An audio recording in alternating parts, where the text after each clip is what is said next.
আমাদের এই চ্যাপ্টারের মূল উদ্দেশ্য হলো আমরা জেনারেলি কিছু কত ধরনের কাস্টিং ডিফেক্টস হতে পারে, বেসিক্যালি কাস্টিং ডিফেক্টস কাকে বলে, এগুলো একটা জেনারেল ইন্ট্রোডাকশন দেব এবং তারপরে স্পেসিফিক কয়েকটা ডিফেক্ট নিয়ে আলাপ করব। নর্মাল অনেকগুলো ডিফেক্ট আছে যেগুলো ওকে দেখলেই বোঝা যাবে। মোস্ট ইম্পর্টেন্ট কতগুলো ডিফেক্ট নিয়ে আমরা এই আলাপ করব। সো আজকে আমাদের মূল উদ্দেশ্য হলো সেগ্রিগেশন নিয়ে আলাপ করা। So this lecture introduce general forms of defects commonly encountered in castings. So আমরা ASTM standards বা actual standard এ যে সমস্ত ডিফেক্টস করার কথা উল্লেখ করা আছে, পার্টিকুলারলি হ্যান্ডবুকে যে সমস্ত ডিফেক্টস গুলো উল্লেখ করা আছে সেগুলো নিয়ে আমরা একটা general and then discusses different types of segregation defects. So lecture outcome should be at the end of this lecture, so you'll be able to identify different types of defects commonly encountered in castings, and then you'll be able to analyze different kinds of segregation defects and if at all possible, how to remove them. So casting defects যেটা generally যদি describe করি, এটা একটা deviation from standard one. Deviation different form এ হতে পারে, deviation in appearance, deviation in shape, dimension, weight, structure, compactness, and even a deviation from agreed condition and standards. For example, শেষে কথাটা যদি আমি এক্সপ্লেইন করি, for example, agreed condition এ বলা আছে যে defect should not be less than, ভিতরে মনে করো একটা porosity should not be less than, should not be higher than let's say 2 millimeter. So তোমাকে এগ্রিড কন্ডিশনে বলে দিছে যে পরোসিটি থাকতে পারে কিন্তু 2 মিলিমিটারের বেশি থাকা চলবে না। সো তোমারটা 3 মিলিমিটার হয়ে গেল, so it is A defect. যদি এটা 1 মিলিমিটারও ডিফেক্ট থাকে, পরোসিটি থাকে, it is not a defect because agreed কন্ডিশনে বলছে যে 2 মিলিমিটার নিচে থাকলে কোনো অসুবিধা নেই। সো কাস্টিং ডিফেক্টসটাকে তাহলে আমরা মোটামুটি এইভাবে ডিফাইন করতে পারি। Basically it is a non conformance in different form. এখন জেনারেলি দুই ভাগে ভাগ করা যেতে পারে অল কাইন্ড অফ ডিফেক্টস, যেগুলোকে সরাসরি চোখে দেখা যায়, mostly surface defects. So detectable when inspection using a non machine casting. So just casting করেছো, কাস্টিং করার পরে তুমি নেকেড আই ভিজুয়াল ইন্সপেকশন করছো এবং সেখানে তুমি ডিফেক্ট দেখতে পাচ্ছ। So obviously it will be surface defects, কোনো রকমের টেস্ট করার প্রয়োজন নেই, কোনো রকমের নন ডিস্ট্রাকটিভ টেস্টের প্রয়োজন নেই যেগুলো কমনলি ইউজ করা হয় কাস্টিং এ। For example dye penetrant test বা এক্স-রে রেডিওগ্রাফি, এই ধরনের কোনো টেস্টের প্রয়োজন নেই, জাস্ট চোখে দেখে বোঝা যাচ্ছে। So this are called apparent defect. And then latent defect, সেটা হলো যে just after removing a surface layer, for example তুমি মেশিনিং করছো, মেশিনিং করা সারফেসটা বেটার করার জন্য মেশিনিং করলাম, মেশিনিং করার পরেই ডিফেক্টগুলো বেশি উঠলো। ফর এক্সাম্পল সাবসারফেস পরোসিটি যদি থাকে, পার্টিকুলারলি ইন ডাই কাস্টিং, অর্থাৎ আমরা যদি একটা মেটাল মোল্ডে কাস্টিং করি, আমরা জানি মেটাল মোল্ডে কাস্টিং করলে চিলিং এফেক্ট হয়, সো সারফেস ইমিডিয়েটলি সলিডিফাই হয়ে যায় এবং সলিডিফাই হয়ে গেলে পরে ভিতরে যদি কোনো গ্যাস থাকে সেই গ্যাসগুলো বেরিয়ে, যেমন স্যান্ড মোল্ডে আমরা বেরিয়ে চলে যেতে পারতো, সেটা বেরিয়ে যেতে পারছে না বিকজ সারফেস অলরেডি সলিডিফাইড। তো জাস্ট সারফেসের নিচে এসে আস্তে আস্তে গুলো অ্যাকুমুলেট করে। তো সারফেসটা সরিয়ে মেশিন করলে পরেই ডিফেক্টগুলো সামনে চলে আসে। তো এই জন্য ডাই কাস্টিং এর সাধারণত মেশিনিং করা যায় না, মেশিন করা উচিত নয় যাতে ডিফেক্টগুলো না চলে আসে। So this are mainly surface defect, এগুলোকে ল্যাটেন্ট ডিফেক্ট বলছি, যেগুলো after having machine the surface অথবা তুমি যদি using applicable devices and instrument, যেগুলো আমরা নন ডিস্ট্রাকটিভ টেস্টের কথা বললাম, যেগুলোতে ভিতরে দেখা যায়। সো এই ধরনের টেস্টের মাধ্যমে যদি আমরা করি তাহলে ওগুলোকে বলে latent defect. Okay, so a term casting defect has conditional meaning, আমরা একটু আগে আলাপ করলাম। কন্ডিশনাল মিনিং বলতে মিন করছি যে sometimes it could be an acceptable, একটু আগে এক্সাম্পল দিয়ে বললাম পরোসিটি দিয়ে, sometimes non acceptable defects, a repairable defect or removable defects। মাঝে মাঝে এমন হয়ে যায় সারফেসের মধ্যে ওই যে আমরা বলছি একটা গর্ত হয়ে গেছে, অথবা একটা পরোসিটি সারফেসে বিরাট বড় একটা পরশতি হয়েছে, বা কোনো কারণে সারফেসের মধ্যে কিছু একটা ছোট্ট একটা ক্র্যাক জেনারেট করেছে বা বড় ক্র্যাক জেনারেট করেছে, কিন্তু ক্র্যাকটা ভিতরের দিকে পেনিট্রেট করে নাই। সো আমরা যদি ক্র্যাকটাকে রিমুভ করতে পারি তাহলে পরে এই কাস্টিংকে রিভাইভ করা যায়। সো তখন ওয়েল্ডিং করে ক্র্যাকটাকে ভরে দেওয়া হয়। So this is an acceptable method by which you can rectify or salvage the casting. So it could be repairable defects or removable defects হতে পারে।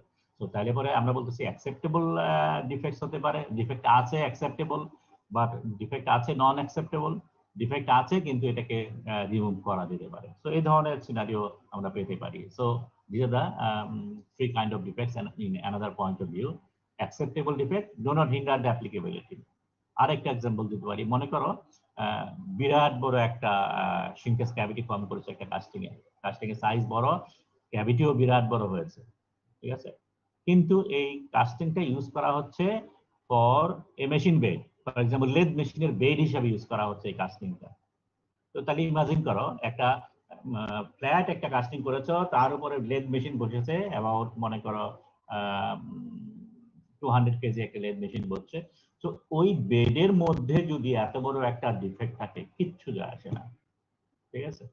সো যদিও বড় defect, but it is an acceptable defect because application কোথায় করা হচ্ছে তার উপর base করে। So it is A permissible defect.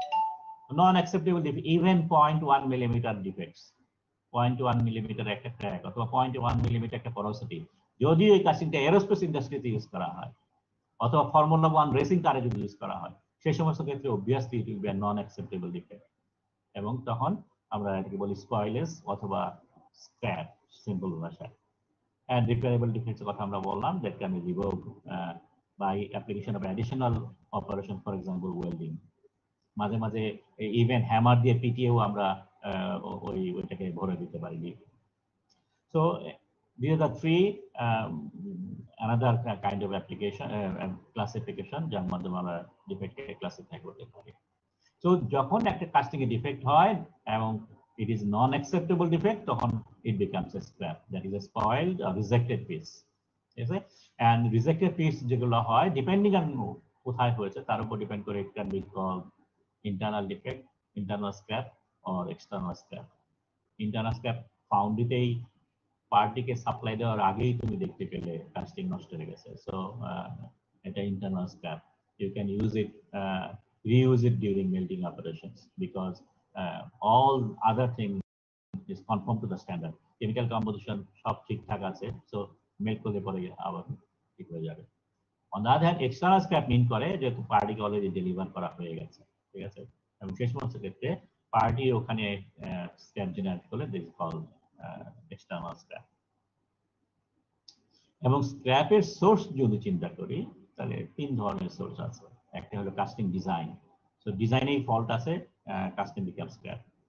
দুই number technique of manufacturing method যেটা ইউজ করেছো, ফর এক্সাম্পল তুমি টপ কোডিং সিস্টেম ইউজ করেছো, অ্যাজ এ রেজাল্ট প্রচুর টার্বুলেন্স হয়েছে, প্রচুর অক্সাইড ফিল্ম জেনারেট করেছে, সো কাস্টিং বিকাম স্ক্র্যাপ।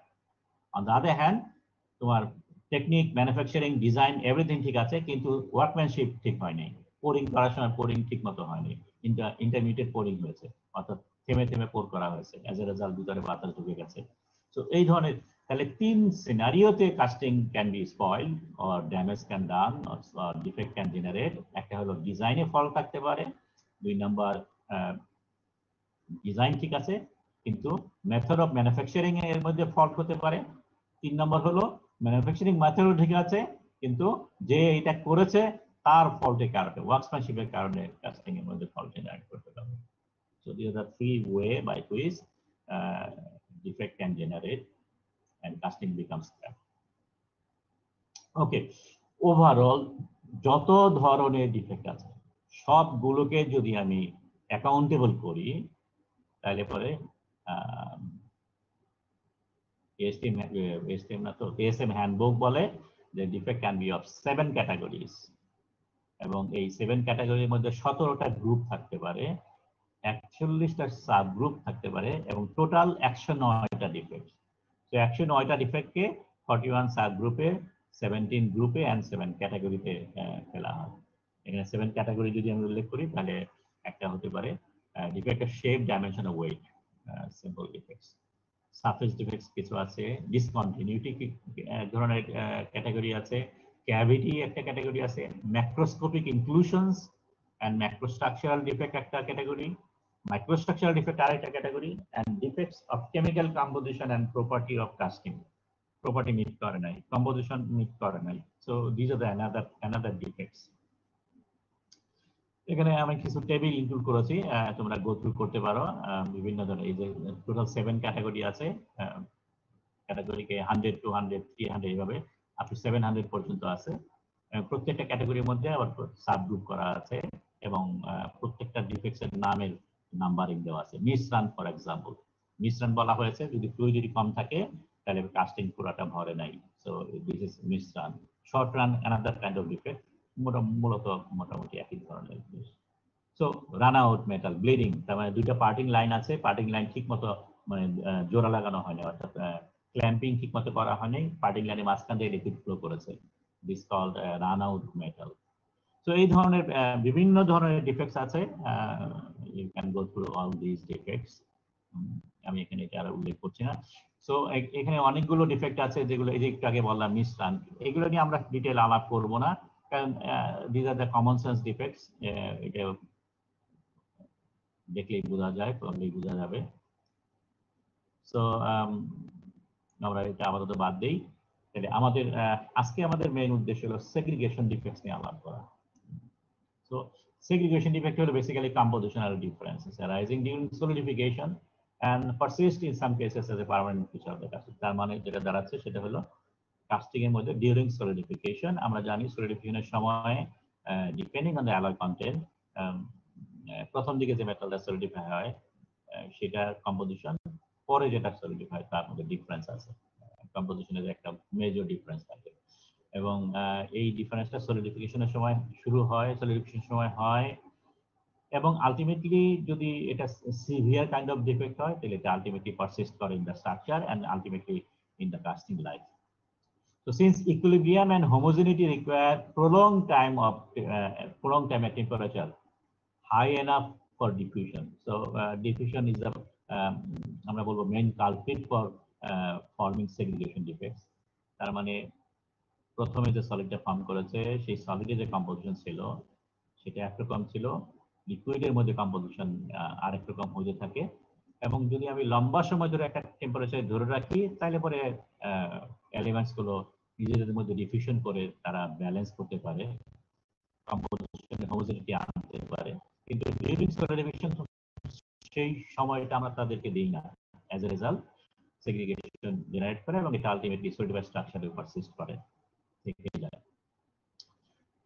যেহেতু কম্পোজিশনাল ডিফারেন্স, আমরা যদি ফেজ ডায়াগ্রাম দিয়ে একটু ডিসকাস করি তাহলে বোঝা যাচ্ছে যে, সো জাস্ট মনে করো কমপ্লিটলি সলিউবল একটা ডায়াগ্রাম। সো কমপ্লিটলি সলিউবল ডায়াগ্রামের মধ্যে this is the liquidus line, this is the solidus line, এবং একটা পার্টিকুলার কম্পোজিশনে লিকুইডের মধ্যে সলিড কতটুকু আছে এবং সলিডের মধ্যে সলিড কতটুকু আছে, এই দুটো রেশিওটাকে আমরা ডিস্ট্রিবিউশন কোএফিসিয়েন্ট বলি, equilibrium distribution coefficient K not. তো CS হলো সলিডের মধ্যে সলিউট কতটুকু আছে আর লিকুইডের মধ্যে সলিউট কতটুকু আছে। সো ফার্স্ট সলিড যেটা ফর্ম করে, মনে করো এই টেম্পারেচারে ফার্স্ট সলিড যেটা ফর্ম করেছে তার মধ্যে সলিউট আছে মনে করো নিকেল পার্সেন্টেজ, নিকেল আছে 8%, কিন্তু লিকুইডের মধ্যে লিকুইডের কম্পোজিশন দিস ওয়ান, সো লিকুইডের মধ্যে আছে দিস পার্সেন্টেজ। এই দুইটা রেশিওটাকে বলে K naught. So K naught can be less than 1, for example here সলিডের মধ্যে সলিড কম আছে, কিন্তু এখানে composition, so this is the solidus line, so সলিডের কম্পোজিশন এখানে, সো CS বড়, CL ছোট, so K greater than 1. So depending on the phase diagram, K can be less than 1, K can be greater than 1, এবং এটা যত 1 থেকে deviate করবে তত সেগ্রিগেশন হওয়ার সম্ভাবনা তত বেশি হবে।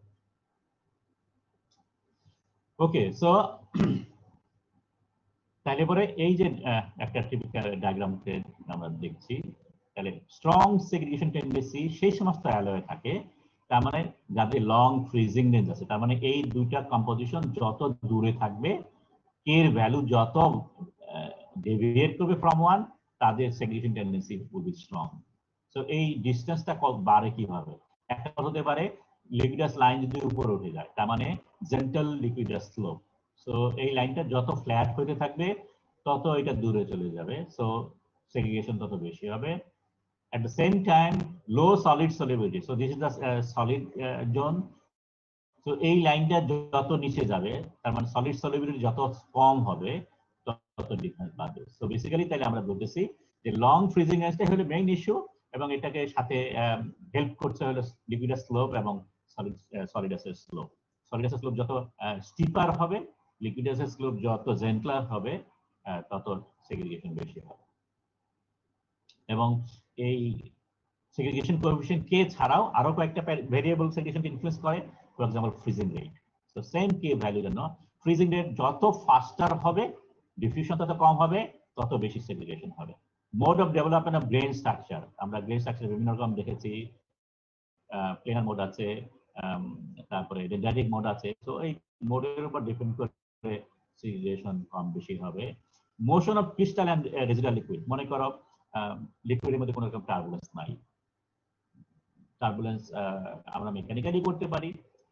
খেয়াল করো আমরা কিন্তু গেটিং ডিজাইন সব ভুলে গেছি। সো গেটিং ডিজাইনের টার্বুলেন্স যে ব্যাড ইফেক্ট আছে, আমরা কিন্তু এখন সলিডিফিকেশনের কথা বলছি, এবং সলিডিফিকেশনে আমরা এক পয়েন্ট আলাপ করেছিলাম, যত বেশি টার্বুলেন্ট হবে ইকুয়াস ক্রিস্টাল ফর্ম করার চান্স তত বেশি হবে। তো এখানে আমরা সেই পয়েন্টটা এখানে উল্লেখ করছি যে লিকুইডের মধ্যে যত মোশন হবে either mechanically or thermal, high temperature liquid, low temperature liquid যদি থাকে তাহলে পরে এখানে কনভেকশন হয়।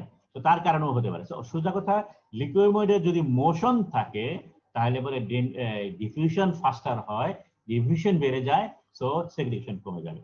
তো যদি লিকুইডটা কাম এন্ড কোয়াইট থাকে তাহলে পরে সেগ্রিগেশন হওয়ার চান্স বাড়ে, সেগ্রিগেশন বেশি হওয়ার চান্স হয়, কারণ ডিফিউশন কমে যায়।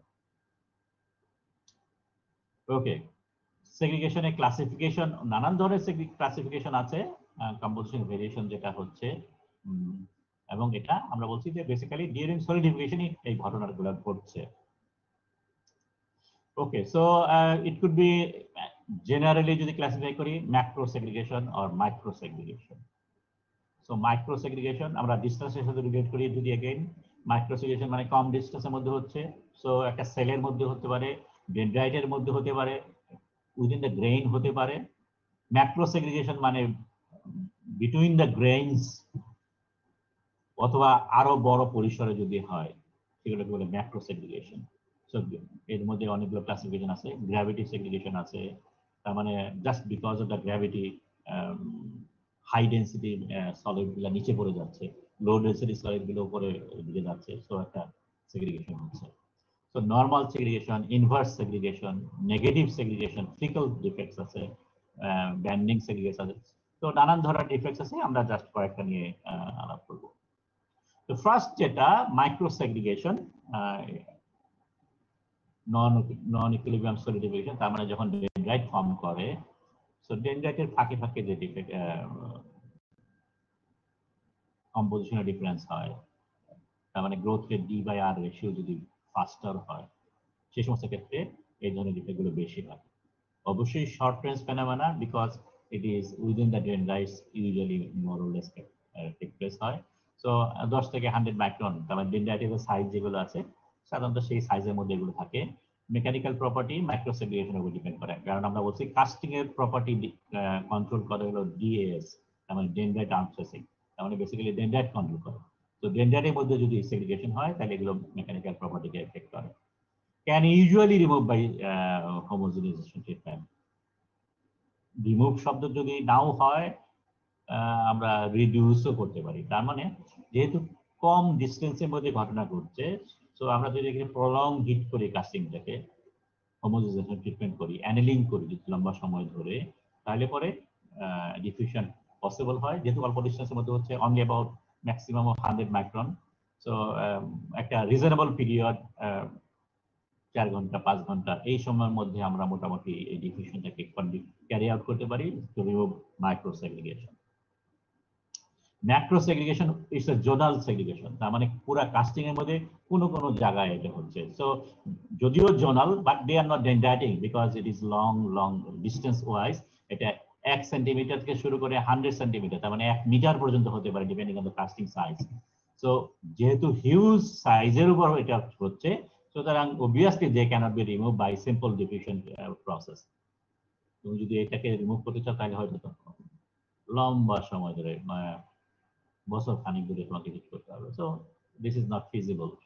As a result, macrosegregation যদি হয়, you cannot remove them. So it results either from changes that occurs in the liquid before solidification as a result of fluid motion in the marshy zone. So তাহলে পরে process leading zonal segregation তাহলে কয়টা হতে পারে? এক নম্বর হতে পারে diffusion impurities, two phase এর মধ্যে হতে পারে, convection এর জন্য হতে পারে, floating of low density impurity, আমরা gravity segregation কথা বলেছি, সেটা হতে পারে, action of centrifugal force, সেটাও হতে পারে। centrifugal force হলে পরে আমরা জানি যে ডেন্সার অ্যালয় গুলো বের হয়ে যেতে চায়, সুতরাং ডেন্সার মেটাল গুলা, ফর এক্সাম্পল পাইপ কাস্টিং যদি করো, ডেন্সার মেটাল গুলা পাইপের সারফেসে চলে যাবে, লাইটার মেটাল গুলা পাইপের ভিতরে চলে যাবে। তো এই ধরনের সিনারিও হতে পারে। So this is about macro segregation. So now let us see some common defects. Classification করা হলো, এখন কমন নামে যদি দেখি, একদম জেনারেল ডিফেক্ট যেটা, সেটা হলো নরমাল আর positive segregation. This is called coring. তোমরা কোরিং এর নাম শুনেছো, ফেজ ডায়াগ্রামে পড়েছো, যখন কি বলে এটাকে কমপ্লিটলি মিসেবল ডায়াগ্রাম পড়েছো, সলিডিফিকেশন, তখন এটা কোরিং করেছো। তার মানে কোরিংটা কি দাঁড়াচ্ছে, সেটা হলো high concentration of low melting solute at the centre. আবার ভিজুয়ালাইজ করো, মনে করো একটা বল কাস্টিং করছো, সারফেস থেকে সলিডিফিকেশন হচ্ছে। সো প্রথম সলিড যেটা ফর্ম করবে, নরমালি অ্যালয় দিয়ে আমরা সলিডিফিকেশন করছি, এ আর বি দিয়ে alloy, phase diagram completely homogeneous phase diagram. A melting point very high, let's say 700, B melting point very low, let's say। থেকে যদি পোর করা শুরু করো, প্রথম সলিড যেটা ফর্ম করবে সেটা হলো A, বিকজ এটা মেল্টিং পয়েন্ট 700। তো 700 প্রথমে আসবে, সুতরাং A আগে সলিড শুরু হবে। তার মানে ফার্স্ট সলিড যেটা ফর্ম করবে, এই সলিড গুলোর মধ্যে এর পরিমাণ বেশি থাকবে। লো মেল্টিং পয়েন্ট মেটাল যেটা B, সেটা লিকুইডের মধ্যে রিসেক্ট করে থাকবে। তো ফার্স্ট সলিড প্রথম যে অনিয়ন স্কিন ফর্ম করবে, তার মধ্যে এর পরিমাণ সবচেয়ে বেশি, বি পরিমাণ সবচেয়ে কম। তো বিটা কি হচ্ছে, বি লিকুইডের মধ্যে সেগ্রিগেটেড হচ্ছে। আরেকটা স্কিন ফর্ম করলো, তার মধ্যে এর পরিমাণ একটু কম, যদিও অনেক বেশি, লিকুইডের মধ্যে এ বি সেগ্রিগেট হচ্ছে। সো এই যে, তার মানে সারফেসের মধ্যে high concentration of high melting point liquid, আর সেন্টারে হলো high concentration of low melting point liquid. So এটাই, this is the general scenario of segregation. যার জন্য এটাকে বলে নর্মাল সেগ্রিগেশন অথবা পজিটিভ সেগ্রিগেশন। তার মানে পজিটিভ সেগ্রিগেশন বা নর্মাল সেগ্রিগেশনের তাহলে বৈশিষ্ট্যটা কি, সারফেসে থাকবে হাই মেল্টিং পয়েন্ট ম্যাটেরিয়াল, সেন্টারে থাকবে লো মেল্টিং পয়েন্ট ম্যাটেরিয়াল। ওকে, সো এটা ইউজুয়ালি আমরা যদি একদম প্রথম থেকে শেষ পর্যন্ত এটা হিসাব করি, তাহলে ফার্স্ট সলিড যেটা ফর্ম করবে, সেই সলিডের মধ্যে high concentration of high melting point material, এবং যত এটা বাড়তে থাকবে, আলটিমেটলি এক সময় যে নিয়ে সেন্টারে যেটা থাকবে, সেন্টারে মোটামুটি অ্যাকচুয়াল অ্যালয় কম্পোজিশন থাকবে, এবং শেষের দিকে যে নিয়ে লো মেল্টিং পয়েন্ট ম্যাটেরিয়াল গুলো সবচেয়ে বেশি থাকবে। সো ফার্স্ট যে সেগ্রিগেশন যেটা হচ্ছে, সেটা হলো হাই মেল্টিং পয়েন্ট ম্যাটেরিয়াল, লাস্টে যেটা সেগ্রিগেশন হচ্ছে সেটা হলো লো মেল্টিং পয়েন্ট ম্যাটেরিয়াল, মাঝখানে যে সলিডিফিকেশন যেগুলো হচ্ছে ইউজুয়ালি অ্যাকচুয়াল অ্যালয় কম্পোজিশন যেটা, সেরকম হয়ে থাকে। সো এটা হলো কোয়েসেন্ট লিকুইড। কোয়েসেন্ট লিকুইড মানে কি, কোয়েসেন্ট শব্দটা হলো কাম এন্ড কোয়াইট, তার মানে লিকুইডের মধ্যে কোনো রকমের টার্বুলেন্স নাই। এই ধরনের যদি হয়, তাহলে সেগ্রিগেশনটা প্রোনাউন্স হয়, বোঝা যায়। অন দ্য আদার হ্যান্ড, যদি লিকুইডের মধ্যে টার্বুলেন্স থাকে, তাহলে পরে ফার্স্ট সলিড যেটা ফর্ম করে, সেটা আমরা বলেছি হাই মেল্টিং পয়েন্ট সলিড যেটা বেশি থাকে, কিন্তু মাঝখানে এটা আর কাম এন্ড কোয়াইট হতে পারে না, সেম কনসেন্ট্রেশনে ইউজুয়ালি অরিজিনাল অ্যালয় কম্পোজিশনের এটা হতে হয় না, কারণ সেগ্রিগেশন হচ্ছে টার্বুলেন্সের কারণে, সেগুলো সোয়েপ্ট আউট হয়ে যাচ্ছে। So any solute build up at the interface is swept away by the moving liquid. So as a result, মূলত প্রথম দিকে কম্পোজিশনের মধ্যে, সো ফার্স্ট সলিড যেটা আছে, সেটার মধ্যে হাই কনসেন্ট্রেশন ইনিশিয়াল সলিড যেটা আছে, সেটাই আলটিমেটলি পারসিস্ট করে এবং শেষের দিকে যায় নিয়ে লো মেল্টিং পয়েন্ট অনেক বেড়ে যায়। সো এই জোনটা অনেক বড় হয়ে যায়, এই জোনটা বড় হয়ে যায়, কোনো ফ্যাট জোন এখানে তৈরি হয় না। স্যার এইটা একটা এটা হলো বুঝলাম না। solute continues to freeze as original low concentration of solute. এটা আগেও ঠিক আছে, পরেও ঠিক আছে, কিন্তু যখন লিকুইডটা কাম এন্ড কোয়াইট হয় তখন এই সেগ্রিগেশনটা আলটিমেটলি স্টেবিলাইজ হয়ে যায়। তার মানে এটা যখন এরকম হয়ে যায়, এরকম হয়ে যায়, জাস্ট আগের গ্রাফটা যদি দেখি খেয়াল করো, এরকম হয়ে যাচ্ছে। তারপরে during the middle stage of solidification usually more or less same composition এর সলিড জেনারেট করতে থাকে। তার মানে আবার বলি, প্রথম সলিড, তার মধ্যে এর পরিমাণ অনেক বেশি, সেটা ফর্ম করছে, অনিয়ন স্কিন ফর্ম করছে, ফর্ম করতে করতে ভিতরে লিকুইড গুলো মূলত কম্পোজিশন আছে সলিডগুলো, পরের সলিডের লেয়ার গুলো সেরকম কম্পোজিশনে ফর্ম করে, কিন্তু সলিড রিজেকশনটা ঠিকই হচ্ছে। রিজেকশন যেটা আছে সেই রিজেকশনটা যায় নিয়ে আলটিমেটলি লিকুইড মধ্যে থেকে যাচ্ছে এবং ফাইনালি একদম লাস্ট লিকুইড টু সলিডিফাই যেটা, সেই লাস্ট লিকুইড সলিডিফিকেশনের মধ্যে লো মেল্টিং পয়েন্ট কনসেন্ট্রেশনটা বেশি হয়। সো নেচারটাই এমন, প্রথম সলিড যেটা সেটার মধ্যে high concentration of high melting point liquid, high melting point of solid, আর লাস্টে থাকে low melting point of solid high concentration, মাঝখানে এটা স্যার বুঝলি, কিন্তু এর পরেরটা স্যার বুঝলাম না, টার্বুলেন্সের ব্যাপার। পরেরটার মধ্যে এই জিনিসটা হওয়ার সুযোগ পায় না, কারণ লিকুইড যেহেতু টার্বুলেন্ট, তো এই জোনটাই পারসিস্ট করে, এই জোনটাই পারসিস্ট করে, কারণ লিকুইডের মধ্যে সলিড যায় নিয়ে ওখানে, যেহেতু লিকুইড অ্যালয় মুভ করে কেমনে, একটা এলিমেন্ট কিভাবে মুভ করে, দুই ভাবে মুভ করতে পারে, একটা হলো বাই ডিফিউশন আর একটা মাস মুভমেন্ট। মাস মুভমেন্টে কখন হয়, যখন টার্বুলেন্স হয় বা সোজা কথা লিকুইড মুভ করে। তো ওইখানে যেহেতু লিকুইড মুভ করছে, সো সব অ্যালয় গুলোকে সে বিভিন্ন জায়গায় নিয়ে যাচ্ছে এবং বিভিন্ন জায়গায় নিয়ে আপনি কি আমার কথা, আমি আপনার কথা ঠিক শুনতে পাচ্ছি না, হয়তো কানেকশনে কিছুটা প্রবলেম। এই মুভমেন্ট হওয়ার কারণে এই কমন যে জোনটা আছে, কাম এন্ড কোয়াইট যে জোনটা আছে, সেই জোনটা পাওয়া যায় না। এজ এ রেজাল্ট মনে করো এই জোনটা নাই, প্রথম দিকে হাই মেল্টিং পয়েন্ট মেটাল, শেষের দিকে লো মেল্টিং পয়েন্ট মেটাল, সো এই দুটোই ইউজুয়ালি থাকে। সো এটা আলটিমেটলি পারসিস্ট করে শেষে জায়গায় বেড়ে যায়। তো এখানে মাঝখানে একটা জোন, এখানে আগে যেটা ছিল সেই জোনটা এখানে পাওয়া যায়। Any solid built up at the interface is swept away by the moving liquid. In the final stage, slow rise in concentration of solid, both solid and liquid occurs due to bulk liquid become progressively more concentrated. So ওই bulk liquid আস্তে আস্তে concentrated হতে থাকে, ওখানে কোনো zone কোনো পাওয়া যায় না, কোন অনিয়ন লাইকে কোনো লেয়ার ফর্ম করে না।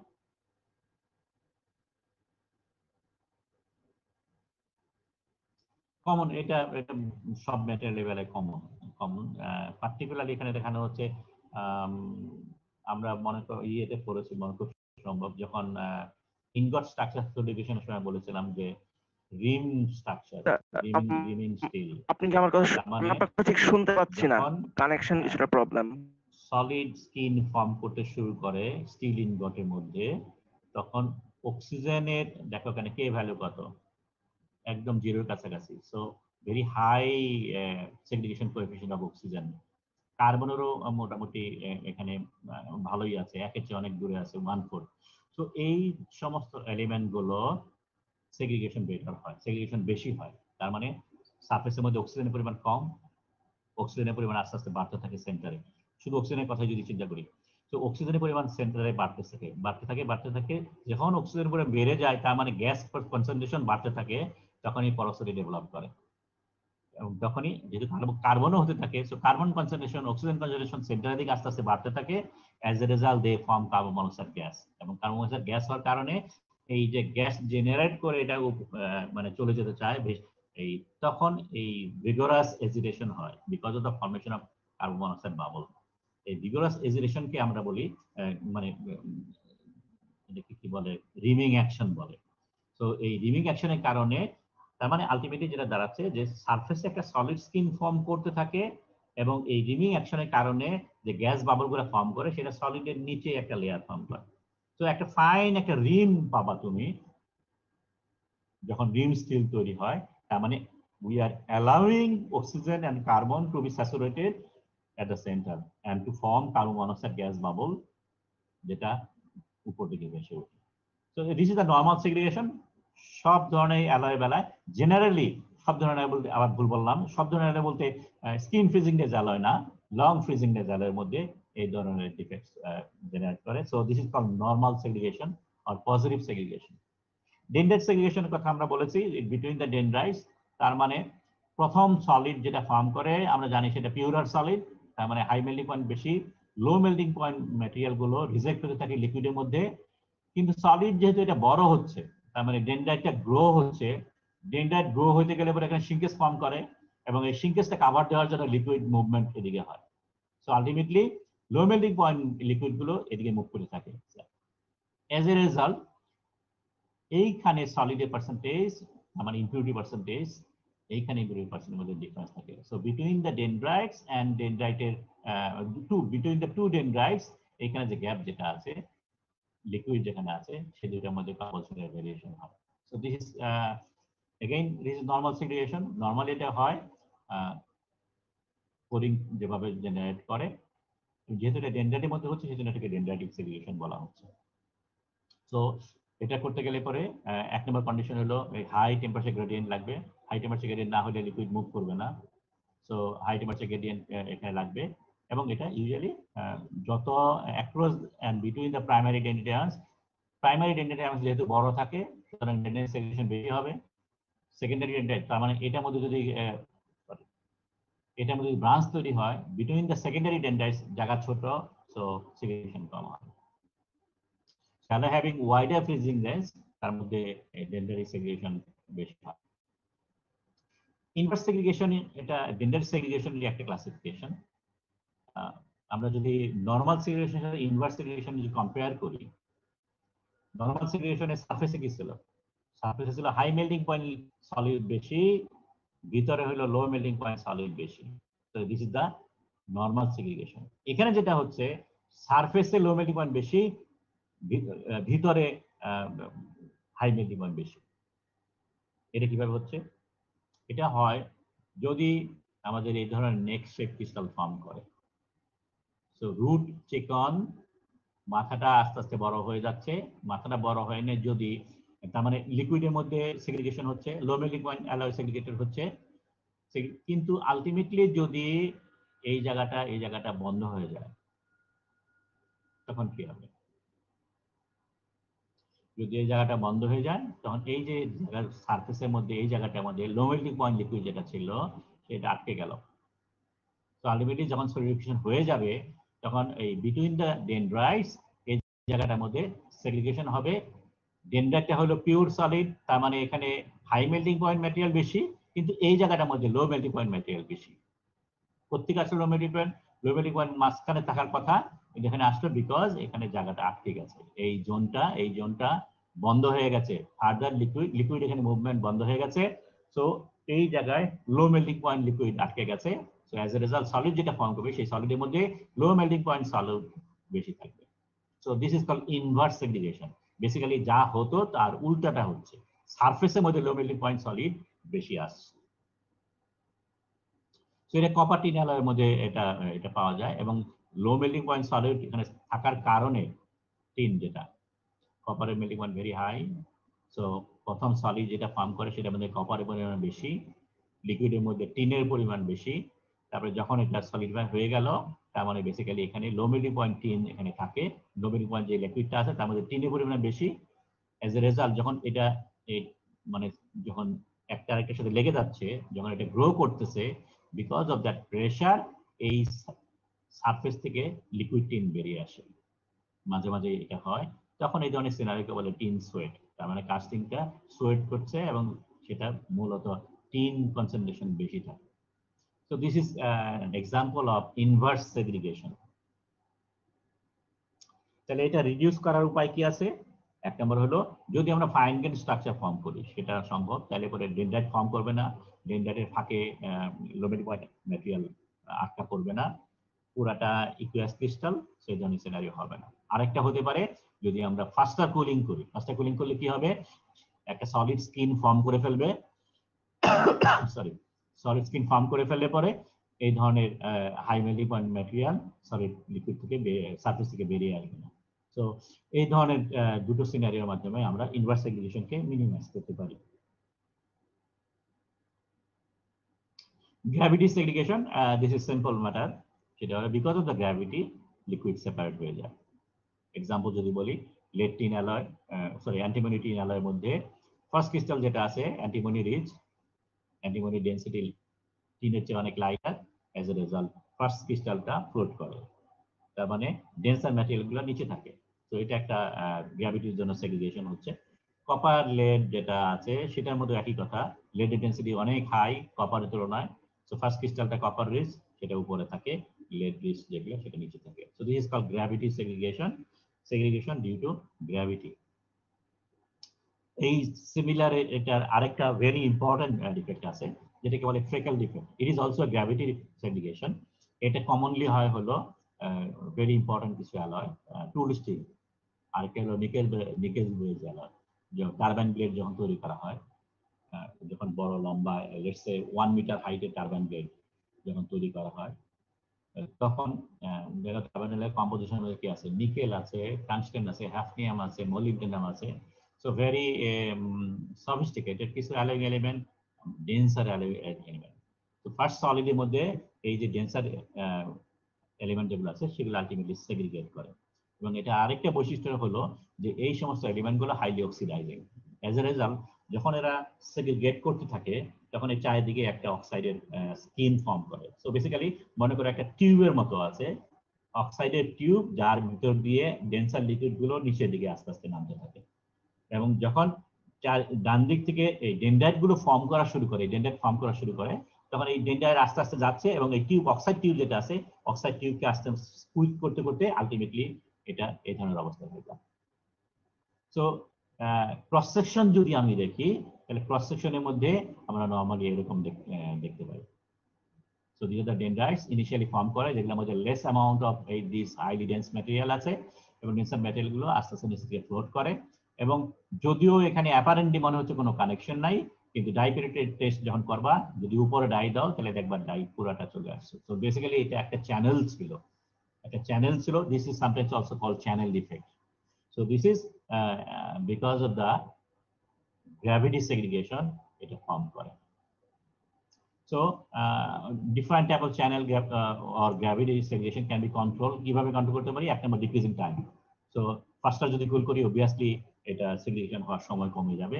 And adjusting chemical composition. So এই যে অ্যালয়ের মধ্যে এই সমস্ত ভারী এলিমেন্ট গুলো না দেওয়া যদি সম্ভব হয়, যাতে করে ফ্রিজিংটা মোর অর লেস ইউনিফর্ম হয়। সো এটা একটা ইম্পর্টেন্ট একটা গ্র্যাভিটি ডিফেক্ট ইউজুয়ালি টুল স্টিল এবং নিকেল বেজ অ্যালয়ের মধ্যে হয়ে থাকে because of their special alloy elements. So finally আরেকটা স্পেশাল কেস আমরা যদি আলাপ করি, এখানে কিছু ইম্পর্টেন্ট এলিমেন্ট আছে, কিছু ক্লাসিফিকেশন আছে। সো এটা হলো স্টিলের ইনগট যদি কাস্টিং করি তাহলে এই ধরনের কিছু ডিফেক্টস দেখা যায়। নিচে একটা এরকম একটা নেগেটিভ কোণ পাওয়া যায়, এটা নেগেটিভ সেগ্রিগেশন বলে। তারপরে কিছু এই ধরনের লাইন পাওয়া যায়, দেখতে অনেকটা ভির মতো, দুটো একসাথে যদি মিলাই সেই জন্য এটাকে ভি চ্যানেল সেগ্রিগেশন বলে। এটা হলো উল্টা ভি অথবা এ, সরি এটা এ বলে অথবা উল্টা ভি বলে, এটাকে ভি বলে। সো এ চ্যানেল ডিফেক্ট আর এটা হলো ভি চ্যানেল ডিফেক্ট বলে, আর এটা নর্মালি সেকেন্ডারি পাইপ। সো এই একটা দুইটা তিনটা, এই তিনটা ডিফেক্ট কিভাবে জেনারেট করে সেটা যদি একটু খেয়াল করি। ফার্স্টলি এ ডিফেক্ট যেটা, সো লো মেল্টিং লিকুইড যেগুলো সেগুলো আস্তে আস্তে রাইজ করে, এবং রাইজ করার সময় যেহেতু low melting point material temperature high থাকে, মেল্টিং পয়েন্ট যেহেতু কম থাকে, সেগুলো ডেন্ড্রাইট যেগুলো আছে ডেন্ড্রাইট গুলোকে সে ডিজলভ করে একটা চ্যানেলের মতো তৈরি করে। সো এগুলো উপরে ফ্লোট করতে থাকে বাই ডিজলভিং দ্য ডেন্ড্রাইটস। তো যার জন্য এ সেগ্রিগেট বা ইনভার্স ভি সেগ্রিগেট ফর্ম করে। সো এগুলো হলো লো মেল্টিং পয়েন্ট ম্যাটেরিয়াল দিয়ে তৈরি। এই পয়েন্টটা ঠিক বুঝলাম না। পরে যাওয়ার সময় বা Firstly, উঠবার সময় মেল্টিং এর ব্যাপারটা। এটা হলো ফার্স্টলি সলিড যেটা ফর্ম করছে dendrite, this is the dendrite, এবং এগুলো হলো হাইমেলি পয়েন্ট ম্যাটেরিয়াল। বেসিক্যালি আয়রনই আছে এখানে, কিন্তু ইম্পিউরিটি এখানে কম। আমরা ইম্পিউরিটি দিয়ে যদি চিন্তা করি, সো ফার্স্ট ডেনড্রাইট যেটা ফর্ম করলো সেটার মধ্যে ইম্পিউরিটি কম। এখন ইম্পিউরিটি কম, যেটা ইম্পিউরিটি কোথায় যাবে? ইম্পিউরিটি লিকুইড, রিমেইনিং লিকুইডের মধ্যে যাচ্ছে। সো যখন এই ডেনড্রাইট ফর্ম করে, এই ডেনড্রাইটের ফাঁকে ফাঁকে যে লো মেল্টিং পয়েন্ট ইম্পিউরিটি যেগুলো আছে, সেই low melting point impurity because of its density, because first solid যেটা ফর্ম করে সেটা হলো আয়রন, আয়রনের ডেন্সিটি ভেরি হাই, বাকি যা আছে সবগুলো ডেন্সিটি কম। সো এই লো ডেন্সিটি হওয়ার কারণে এবং লো মেল্টিং পয়েন্ট হওয়ার কারণে সেগুলো লিকুইড ফ্লুইড কন্ডিশনে থাকে, টেম্পারেচার সুপার হিট টেম্পারেচার বেশি। অ্যাজ এ রেজাল্ট এরা উপর দিকে যখন উঠতে থাকে, তখন এই ডেনড্রাইট যেটা ফর্ম করেছে ইনিশিয়ালি, সেই ডেনড্রাইটটাকে ডিজলভ করে একটা চ্যানেলের মতো তৈরি করে, সেটা উপর দিকে উঠতে থাকে এবং ডেনড্রাইটকে ডিজলভ করতে করতে চলে যায়। তো যার কারণে এটা দেখতে, যেহেতু দুই পাশ থেকেই হয়, তো এটা দেখতে এর মতো অথবা ইনভার্স ভির মতো, সেই জন্য আইদার এ ডিফেক্ট বলে, এ সেগ্রিগেশন বলে, অথবা ইনভার্স ভি সেগ্রিগেশন স্যার বলে। বুঝলাম। এখন নর্মাল সেগ্রিগেশন যেটা, this is the completely normal segregation, সেটা হলো সেপারেশন অফ ফ্র্যাগমেন্টেড পিউর। আচ্ছা, এটা এখানে বলছি। এটা কিভাবে হচ্ছে? এই মনে করে এই কেসটাই যদি ধরি, তাহলে পরে এই ফার্স্ট সলিড যেটা, যার মধ্যে আয়রনের পরিমাণ বেশি, এগুলো যদি ফ্র্যাগমেন্টেড হয়ে যায়, এগুলো যদি সেপারেটেড হয়ে যায়, বিইং হেভিয়ার, সেগুলো আলটিমেটলি ওই লিকুইড, যেহেতু ভিতরে এখনো লিকুইড আছে, সেগুলো আস্তে আস্তে নিচের দিকে সেটেল করতে থাকে, গ্র্যাভিটি সেগ্রিগেশন। সেগুলো নিচের দিকে সেটেল করতে থাকে এবং সেটেল করে নিয়ে আলটিমেটলি নিচে যায় নিয়ে সেন্টারে এগুলো জমা হতে থাকে। আমরা জানি সেন্টারে সেগ্রিগেশন কোনটা থাকবে? সেন্টারে থাকবে হলো লো মেল্টিং পয়েন্ট ম্যাটেরিয়াল, কিন্তু এখানে ইনিশিয়াল ডেনড্রাইট গুলো এখানে জমতেছে, হিপ আকারে জমা হচ্ছে, যেগুলো হলো আয়রন বেশি, so high melting point material. So this is called negative segregation. উল্টা হচ্ছে, আমরা একটু আগে বললাম, তার মানে সেন্টারে হাই মেল্টিং পয়েন্ট ম্যাটেরিয়াল গুলো বেশি আছে। তো এটা কোত্থেকে আসলো? ডেনড্রাইট ভেঙে নিয়ে এখানে জমা হলো। So this is called negative segregation. And finally আরেকটা যেটা বলেছিলাম সেটা ভি সেগ্রিগেশন, এবং এটা হলো found in the centre, they are form the late stage of phasing of inward segregation pool of liquid top drawing inward. তার মানে এটা হলো জাস্ট নর্মাল কেস। সেটা হলো তোমার সলিড ফর্ম করছে, এখানে সলিড ফর্ম করছে, শিঙ্কেজ হচ্ছে, এবং এই শিঙ্কেজটা কাভারেজ করার জন্য লো মেল্টিং পয়েন্ট ম্যাটেরিয়াল যেগুলো আছে সেগুলো নিচের দিকে মুভ করা শুরু করেছে, এবং এই নিচের দিকে মুভ করার সময় তারা একটা ভি টাইপের সেগ্রিগেট ফর্ম করে। This is low melting point material. So তাহলে এই সেন্টারে ভির মতো দেখতে যেগুলা, সেগুলো to cover the solidification shrinkage, liquid move করে, liquid of high concentration of low melting point material, সেগুলো নিচের দিকে মুভ করে এবং they form at the centre. এবং সেন্টার কেন? বিকজ ফাইনালি সেন্টার এই লিকুইডটা লাস্টে সলিডিফাই, সেগুলো সাধারণত সেন্টারে থাকে এবং এগুলো লো মেল্টিং পয়েন্ট ম্যাটেরিয়াল তৈরি। তো এই হলো একটা স্পেশাল কেস অফ সেগ্রিগেশন। একটা স্টিল কাস্টিং এ ইনগট যদি কাস্টিং করি তাহলে এই ধরনের পাওয়া যায়। লাস্টলি যদি আমরা আলাপ করি এলিমিনেশন, আমরা যদিও আগে একটু বলেছি, সেগ্রিগেশন এলিমিনেট করার একটাই উপায়, যদি সেগ্রিগেশন আলটিমেটলি সেটেল করে, তার মানে সেগ্রিগেশন হয়ে গেছে, এখন কি করব? তো সেগ্রিগেশন যদি হয়ে যায় তাহলে একটাই ওয়ে আছে, সেটা হলো by way of heat treatment, annealing treatment, also known as homogenization treatment. Homogenization নাম দিয়েই বোঝা যাচ্ছে যে আমরা কম্পোজিশনকে হোমোজেনাইজ করতে যাচ্ছি, অ্যালয় মুভমেন্ট করে, এবং অ্যালয় ডিফিউশন প্রসেসে মুভমেন্ট করবে, যেহেতু এখানে সলিড অবস্থায় আছে, এবং ডিফিউশন প্রসেসে মুভ করার কারণেই ডিফিউশন ডিসটেন্স একটা ইম্পর্টেন্ট ইস্যু, ডিফিউশন রেট একটা ইম্পর্টেন্ট ইস্যু। কিছু এলিমেন্ট আছে ফাস্টার মুভ করে, কিছু এলিমেন্ট আছে স্লোলি মুভ করে, ডি ভ্যালু ডিফিউশন কোএফিসিয়েন্টের কারণে। এবং এটার উপর বেস করে, ডিস্টেন্সের উপর বেস করে we can eliminate it or we can simply reduce it. আমরা বলেছি মাইক্রো সেগ্রিগেশন কম ডিস্টেন্সে হয়, so it is possible to eliminate micro segregation, but macro segregation যেটা লং ডিস্টেন্স জুড়ে হয়, 1 সেন্টিমিটার থেকে শুরু করে 1 মিটার পর্যন্ত হতে পারে, তবে সেখানে division is not feasible, is not possible. So if macro segregation occurs in a casting, you have to live with it. তার মানে এটা আলটিমেটলি থেকে যাবে। এখন তুমি ডিসাইড করবা তোমার স্ট্যান্ডার্ডে কি ছিল, অথবা পার্টির সাথে রিকোয়ারমেন্ট কি ছিল, কম্পোজিশন এই ভেরিয়েশনটা পার্টি অ্যালাউ করে কিনা। যদি অ্যালাউ না করে, ইট উইল বি স্ক্র্যাপ। যদি অ্যালাউ করে, ওকে, কাস্টিং ক্যান সার্ভাইভ। তো এই হলো আমাদের বেসিক্যালি টুডেস ক্লাস। আমরা স্টপ শেয়ার করি। সো তাহলে পরে আমরা যদি সামারি করি, আজকে আমরা ডিফেক্ট নিয়ে আলাপ করলাম। ডিফেক্টকে জেনারেলি ক্লাসিফাই করেছি যে some sort of non conformity, এবং ডিফারেন্ট ফর্মে নন কনফর্মিটি হতে পারে। ইভেন পার্টির সাথে যে এগ্রিমেন্ট ছিল সেটার সাথে যদি রং হয় তাহলেও নন কনফর্মিটি হতে পারে। বিভিন্ন ভাবে ক্লাসিফাই করা যেতে পারে, আমরা চোখে দেখতে পারি কিনা অথবা টেস্ট করে বোঝা যায় কিনা। এটা সোর্স 3 ধরনের হতে পারে, যেমন ডিজাইনে ফল্ট ছিল, ম্যানুফ্যাকচারিং প্রসেসে ফল্ট ছিল, ওয়ার্কম্যানশিপে ফল্ট ছিল। সো 3 ধরনের সোর্সে হতে পারে। এবং তারপরে হ্যান্ডবুক যেগুলো আছে, এএসএম হ্যান্ডবুক, সে ডিফেক্টগুলোকে গ্রুপিং করেছে, 7টা গ্রুপের মধ্যে আছে, তার এক্সাম্পলগুলো আমরা দেখেছি। এবং আজকে আমরা ডিটেল আলাপ করেছি সেগ্রিগেশন। সেগ্রিগেশন নরমালি বলা হয় কম্পোজিশনাল ইনফর্মিটি।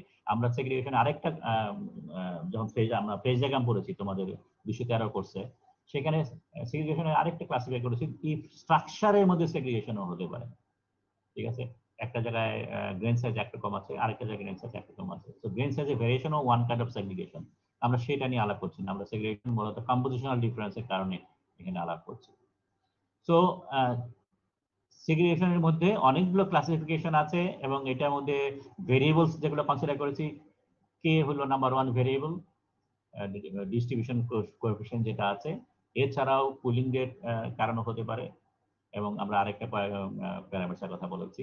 সেগ্রিগেশন ক্লাসিফিকেশন বলেছি ম্যাক্রো লেভেলে হতে পারে, মাইক্রো লেভেলে হতে পারে, এবং তার মধ্যে কিছু ক্লাসিফিকেশন আমরা কয়েকটা এক্সাম্পল আমরা আলাপ করেছি। রিমুভালের কথা হোমোজিনেশন ট্রিটমেন্ট করে করা যেতে পারে যদি এটা ম্যাক্রো লেভেলে হয়। ম্যাক্রো লেভেলে যদি হয় you can't do it. So any questions?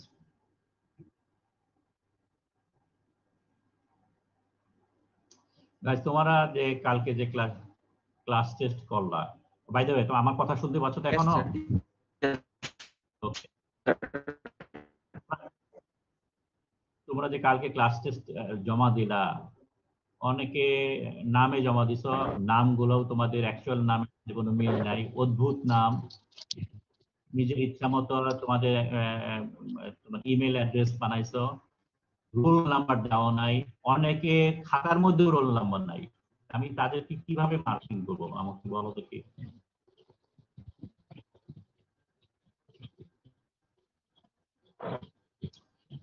তো ফিউচারে সতর্ক হবা, কিন্তু এটা আমি কিভাবে করবো আই ডোন্ট নো। সো আমি কিছু আমি দেখতে পেলাম যে তোমাদের টোটাল কয়জন আমাকে শেয়ার বলছিল, কয়জন দিয়েছে, সেগুলো হিসাব করতে যায়নি। আমি কিছু দিলাম যে পেলাম যার মধ্যে নামগুলো আমার লিস্টের মধ্যে নামের সাথে মিলে না এবং রোল নাম্বার নাই। সো আমি এদেরকে মার্ক করতে পারবো না আনফরচুনেটলি। সো তোমরা যদি মার্কস না পাও আমাকে দোষ দিও না, ঠিক আছে? তো এরপর থেকে আমি রিকোয়েস্ট করব, তোমার অ্যাড্রেস যাই হোক না কেন, তোমার ইউজার নেম যাই হোক না কেন, অ্যাটলিস্ট রোল নাম্বারটা তো কোনো একটা পর্যায়ে লিখতে হবে। সাবজেক্ট যদি দাও সেখানে ক্লাস টেস্ট, ওখানে বা রোল নাম্বারতে একটা কিছু দিবা তো, ঠিক আছে? তো স্যার মানে আমাদের টিমসে যে ফর্মটা ছিল ওখানে হয়তো অনেকে সাবমিট করার চেষ্টা করছিল, বাট ওই ফর্মটা মনে হয় স্যার ঠিক 12:30 অফ হয়ে যাওয়ার কথা। সো আমি তোকে বলেছি যে এটা যেহেতু ডিটারমাইন্ড বাই কম্পিউটার, সুতরাং তোমার 11:55 স্টার্ট হবে, 12:30 শেষ হবে। 11:55 আগেও তুমি ধরতে পারবে না, একদম 12:30 পরে ধরতে পারবে না। এটা তো আমি তোকে বলেছি। তো 12:30 মধ্যে তোমাকে অবশ্যই জমা দিতে হবে। স্যার পরের পরীক্ষাগুলোতে যদি এরকম কোনো সিস্টেম থাকতো যে ফর্মে হচ্ছে আমরা ছবি তুলে বা হচ্ছে পিডিএফ দিয়ে বা ডকুমেন্ট ফাইল আপলোড করতে পারতাম, তাহলে হয়তো একটু সুবিধা হতো। বাবা বাবা আমি তোমাকে তো বলেছি, যদি তুমি ওখানে করতে না পারো, তুমি এখন যেভাবে দিচ্ছ সেভাবে দাও, আমি অ্যাকসেপ্ট করবো তো। আমি তো বলি নাই যে তুমি এখানে পিডিএফ ফর্মে না দিয়ে পরে আমি অ্যাকসেপ্ট করবো না। আমি বলেছি তো আজকে কোশ্চেনটা পার্টিকুলারলি আমি ওই যে পরীক্ষার মধ্যে নরমাল পরীক্ষা যেটা 2 ডাইমেনশনাল একটা ফিগার, আমি তোমার ডিজাইনের সময় বলেছি ফাইনালি একটা ড্রয়িং করতে হবে। সেই ড্রয়িংটা আমি এখানে চাই নাই, যাতে করে তুমি সরাসরি এখানে টাইপ করতে পারো। নর্মাল যে তুমি যে কোশ্চেন যেগুলো লিখেছো সেগুলো তো টাইপ করা সম্ভব ছিল, যার কারণে আমি যাতে টাইপ করতে পারো সেই ব্যবস্থা করার জন্য আমি ওখানে কোনো ছবি চাই নাই। স্যার অনেকের ক্ষেত্রে হয়তো দেখা যাচ্ছে কম্পিউটার হচ্ছে পিডিএফ আপলোড করতে পারতাম তাহলে হয়তো একটু সুবিধা হতো। টাইম যদি 1-1.5 মিনিট বা 40-50 সেকেন্ড যদি এদিক ওদিক অসুবিধা হয় নাই, তাহলে অসুবিধা নাই। আমি প্রবলেম ধরবো হতে পারে। যেহেতু আমার কাছে এখানে দেরি আছে বা তোমরা সাবমিশন করতে সময় কোনো অসুবিধা নাই, আমি নেব। আচ্ছা, পরে পরীক্ষার কিন্তু যদি তুমি যদি এরকম অনলাইনে সিস্টেম করো, থাকতো যে অনলাইনে করলে পরে 12-30 পরে তুমি পারবা না, ফর্মে হচ্ছে আমরা ছবি ঠিক তুলে আছে? বা হচ্ছে পিডিএফ বাট দিয়ে বা হচ্ছে বাইরের ডকুমেন্ট ফাইল দুনিয়ায় আপলোড করতে অনলাইনে করে এবং এই টাইমটা ওভাবে ফিক্স করা থাকে, সুতরাং তোমাকে পারতাম তাহলে হয়তো এত সুবিধা হতো। লেভারেজ দিবে না, ঠিক আছে? আমি এখানে অ্যাকসেপ্ট করছি তো, আমি অনেকেই দেখলাম 12:34 দিয়েছো, 12:35 দিয়েছো, 12:37 দিয়েছো। এখন আমি তোমার মোটিভ নিয়ে আমি মোটেই ডিসকাস করছি না, ঠিক আছে? আমি ধরে নিয়েছি তুমি পারো নাই, সেভাবে আমি করব, কিন্তু তোমাকে তো কেয়ারফুল হতে হবে যে অ্যাটলিস্ট পরেরটার মধ্যে, কারণ 12:30 মানে 12:30। তোমাকে সেই জন্য 5 মিনিট আগে আমি কোশ্চেন দিয়েছি। কুইজে কোশ্চেন কি 5 মিনিট আগে দেয় কেউ? তোমাকে এই 5 মিনিট লিভারেজটা তোমাকে দিয়েছি এবং স্যার অনেক আমি তো কোশ্চেন সেভাবেই তৈরি করেছি যাতে তুমি অবশ্যই 12:30 মধ্যে অনেকের ক্ষেত্রে তুমি হয়তো দেখা কমপ্লিট যাচ্ছে করবে, দেখে কম্পেন্ড তুমি দিতে যদি পারো। এদিক ওদিক হয় তাহলেও হয়তো সেটা এরপরে সাবমিট থেকে একটু কেয়ারফুল করতে হবা, ঠিক প্রবলেম আছে? হতে আমাদের পারে। আরেকটা কুইজ নেব, সেই কুইজের মধ্যে যেন তোমার কেয়ারফুল থাকো। ওকে, তাহলে আজকে আমরা শেষ করি।